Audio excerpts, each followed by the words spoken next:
Уважаемые студенты, у нас очередная видеолекция, лекция номер 14, тема «Парламент Кыргызской Республики и этапы его развития». Всего 3 вопроса. Первый вопрос: этап развития Жогорку Кеңеша Кыргызской Республики.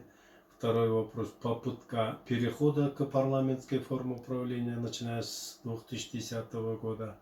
И третий вопрос: формирование и развитие местного самоуправления в Кыргызской Республике. Первый вопрос: этапы развития Жогорку Кеңеша. Так же, как и у многих народов мира, и у кыргызского общества с древних времен существовали многие элементы парламентаризма. Такие понятия, как Курултай, Элдик жыйын, Аксакалдар Кеңеши и другие, как формы общественного управления, до сегодняшних дней сохранились в памяти людей, в народных традициях и обычаях. Древние предки нынешних кыргызов, Саки и Гунна, как представители кочевой цивилизации, в решении важных вопросов применяли элементы военной демократии, а в эпоху кыргызского великодержавия, это 9-10 века нашей эры, в системе государственного управления имели целый ряд приемов и форм совещательного принятия решений. А в составе Государственной Думы Царской России 4-го созыва, где были всего 442 депутата, был один кыргыз. Госдума функционировала 1919-1917 годы. Там был один кыргыз, который был депутатом, представлял Жетысуйскую область. Он был родом из Пржевальского уезда. А после Октябрьской революции 17 года функции парламента в составе государственной власти стали исполнять советы рабочих, крестьянских депутатов. Но эти советы не принимали закона, они были исполнительными органами. И в 1924 году, 14 октября, когда была образована Кара-Кыргызская автономная область, в области был создан и революционный комитет, который тоже включал элементы советов, но закону тоже не принимал. Председателем был избран в 1927 году Орузбеков.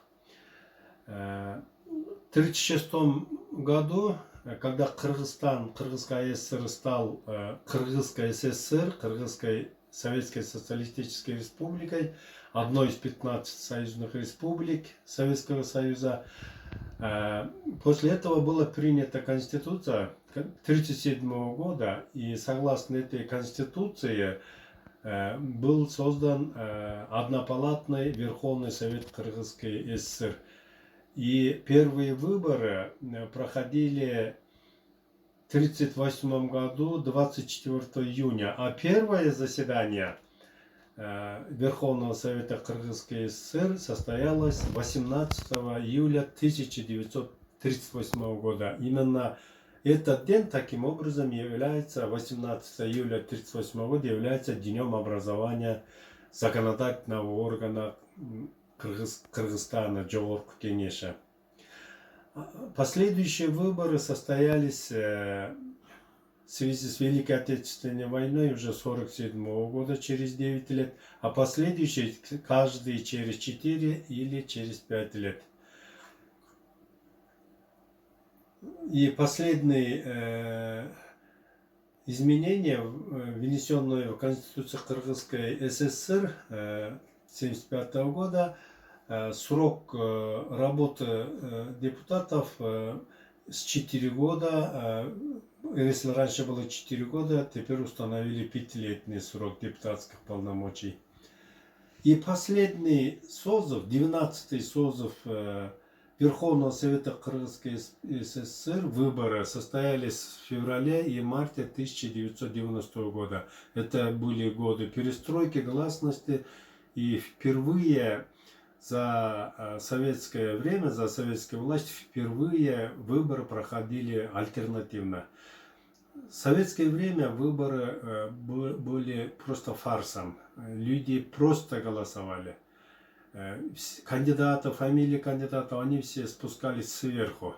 а люди просто ходили на голосование как на праздник. Настоящих таких демократических выборов никогда не было. И первый вот такой альтернативный выборы, которые вызывали интерес со стороны избирателей, состоялись вот в 90-м году. Вот это был Верховный Совет, который вошел потом в историю, новейшую историю Кыргызстана, как легендарный парламент.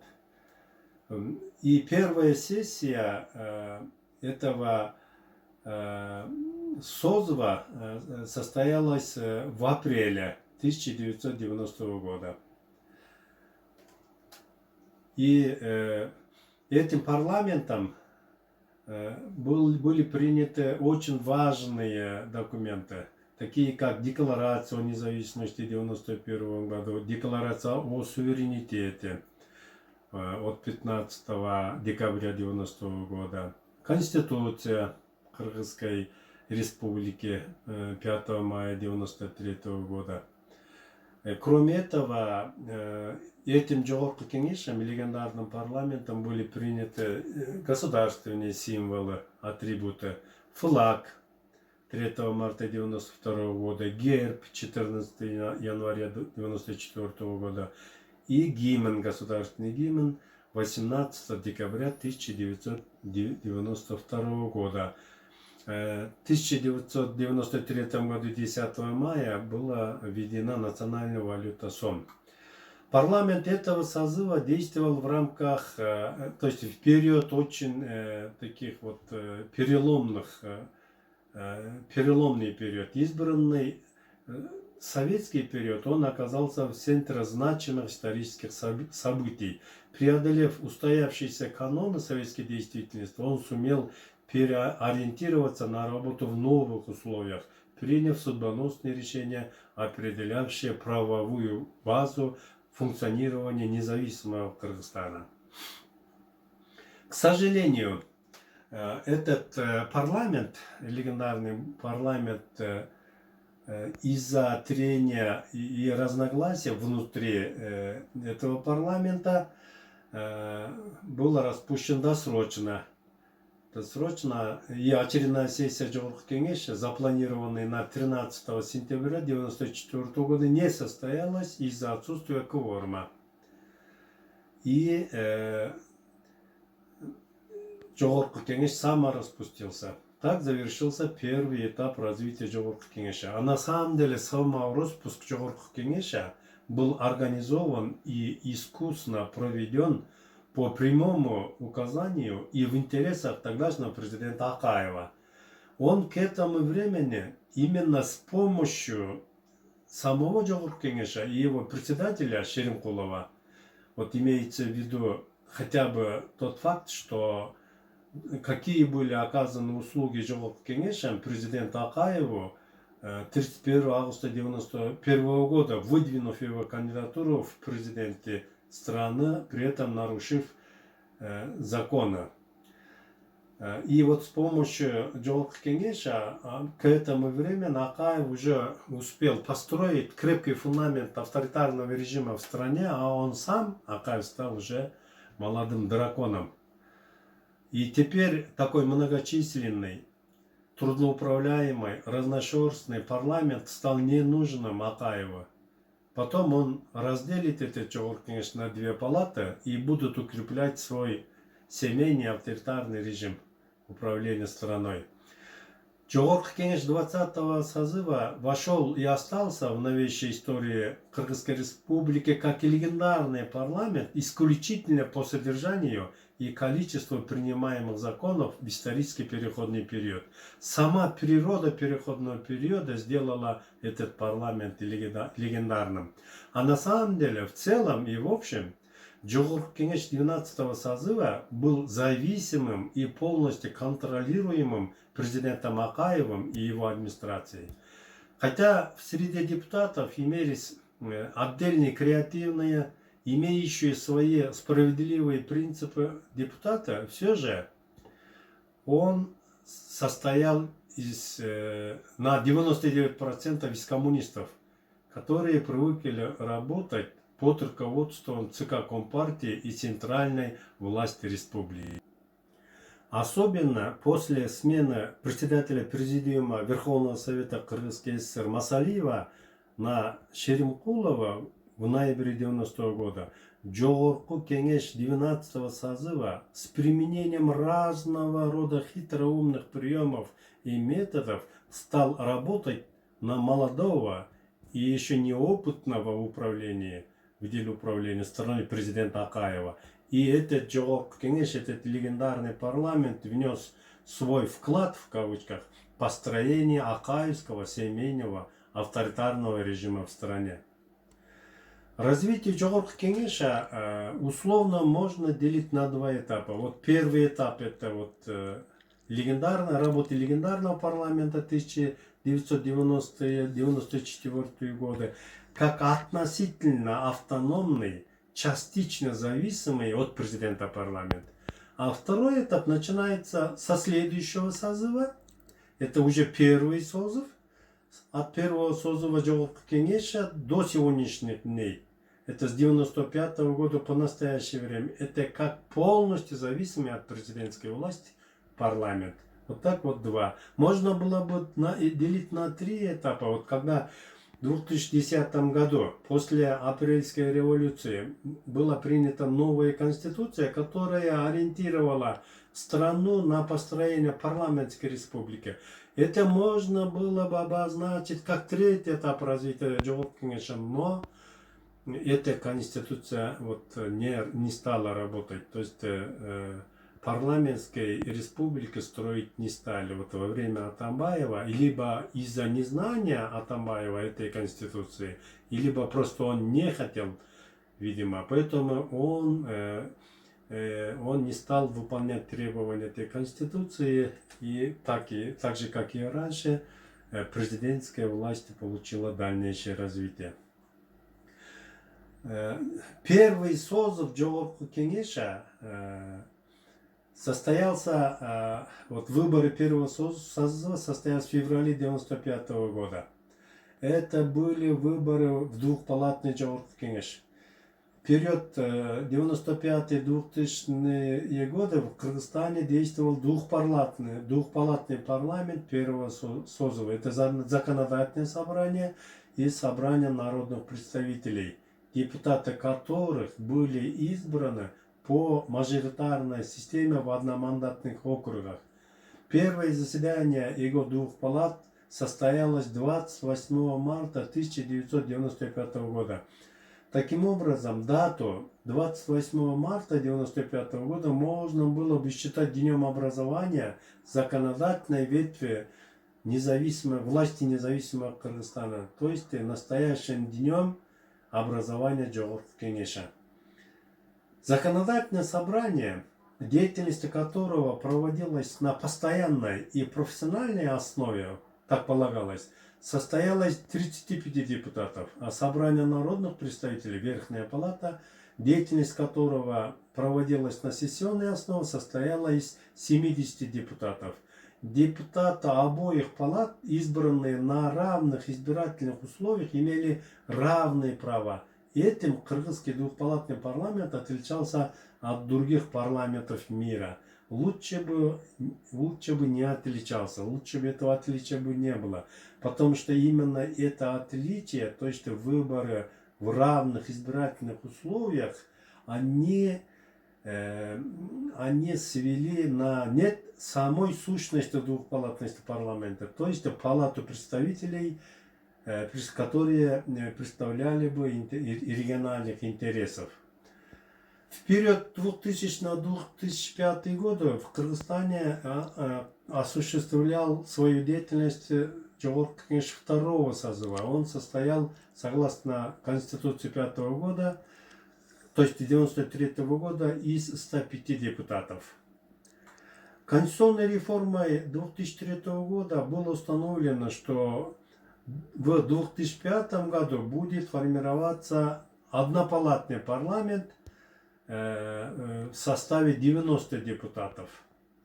И в соответствии с новой конституцией избранные политические партии в Жогорку Кеңеше получили бы право формировать правительство. Жогорку кеңеш третьего созыва. И вот это как раз выборы 5-го года, которые состоялись в феврале, первый этап, в марте, 13 марта второй этап, они привели к первой мартовской революции, тюльпановой революции 2005 года. Однако сразу Жогорку кеңеш распущен не был, его распустили через 2 года в 2007 году.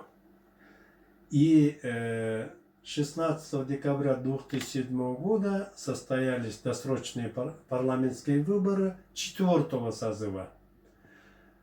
И эти выборы были самыми позорными выборами в истории Жогорку кеңеша, потому что состав депутатов, вот распределение мест в парламенте было произведено администрацией президента без учета результатов прошедших парламентских выборов. Просто места поделили между 3 политическими партиями. Это были такие вот вопиющие нарушения всех, начиная с Конституции, всех законов.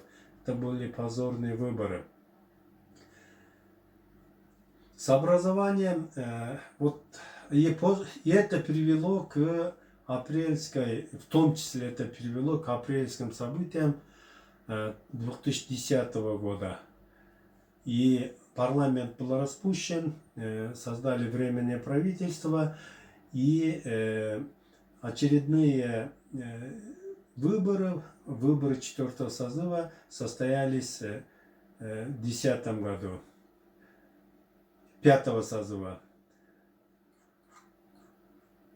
Переход, и вот согласно, вот после апрельской революции в 2010 году, 27 июня, был референдум, и на этом референдуме была принята новая редакция Конституции Кыргызской Республики, и эта Конституция нам дала как бы направление на построение в стране парламентской формы республики. Даже в тексте, вот, в предыдущих текстах, во всех текстах Конституции, когда перечислялись высшие органы власти, первым писали всегда президентская власть. Президент, вот в таком порядке написали. Президент, Жогорку кеңеш, парламент, правительство и судебная власть. И впервые в Конституции 2010 года на первое место выходит Жогорку кеңеш. Сначала пишется Жогорку кеңеш, потом президент. И те большие полномочия президента, которые были до этого, они были переданы Жогорку кеңешу и правительству. Таким образом, у президента остались очень малый объем полномочия, потому что те, которые разрабатывали, были членами Конституционного совещания в 2010 году, они были уверены в том, что 2 раза и в 2005 году, и в 2010 году вот таким революционным событиям привело именно президентской власти. Именно то, что очень много было полномочий президента. Президентская власть была источником авторитарного режима. Поэтому президентская власть была передана вот Жогорку кеңешу. Но другое дело, что и после 2010 года Жогорку кеңеш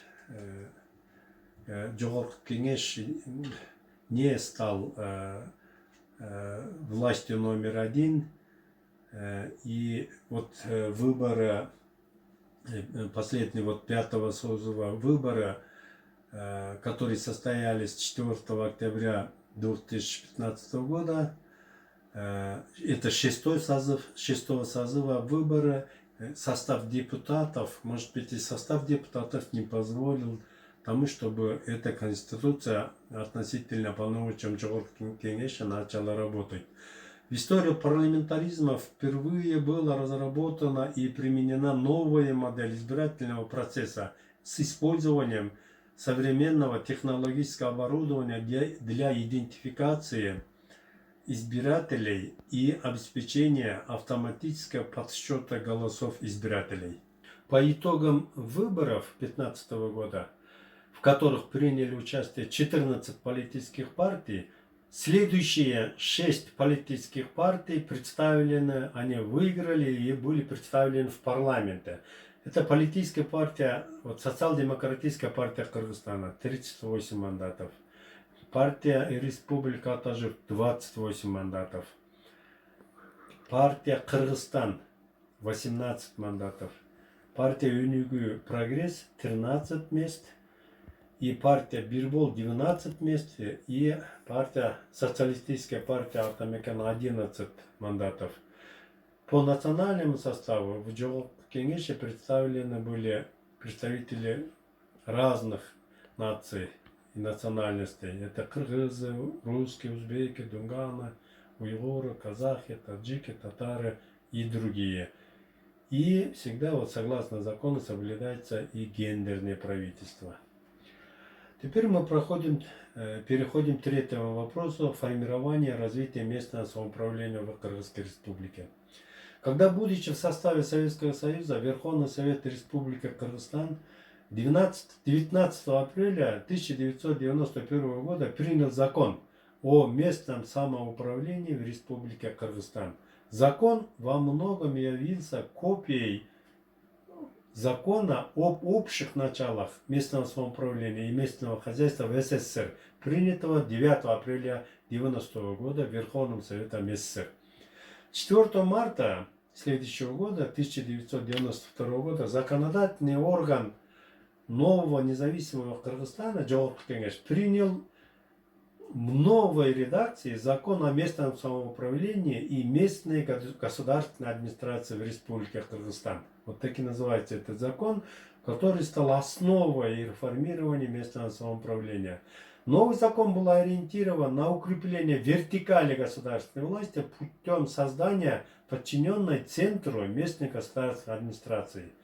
В обновленном законе было провозглашено разграничение функций государственной власти и местного самоуправления, и была ликвидирована вертикальная подчиненность местных представителей органов власти кеңешей всех уровней, которая существовала в годы централизованного государственного управления. Таким образом, были созданы первоначальные предпосылки для развития реального местного самоуправления. И в Конституции тоже было написано, что местное самоуправление разделено от государственного управления. То есть вот полная вот самостоятельность получена.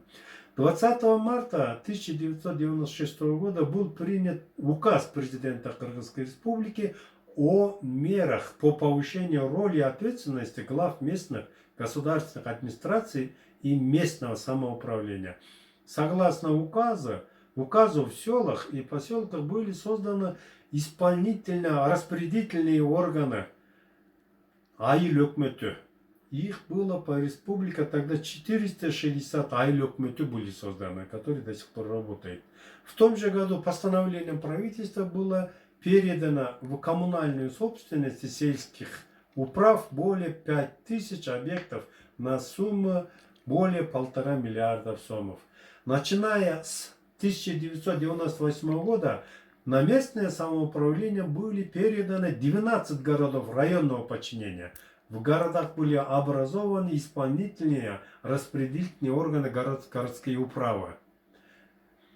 Постановлением правительства Кыргызской Республики от 31 октября 2018 года была принята программа развития местного самоуправления Кыргызской Республики на 2018-2023 годы.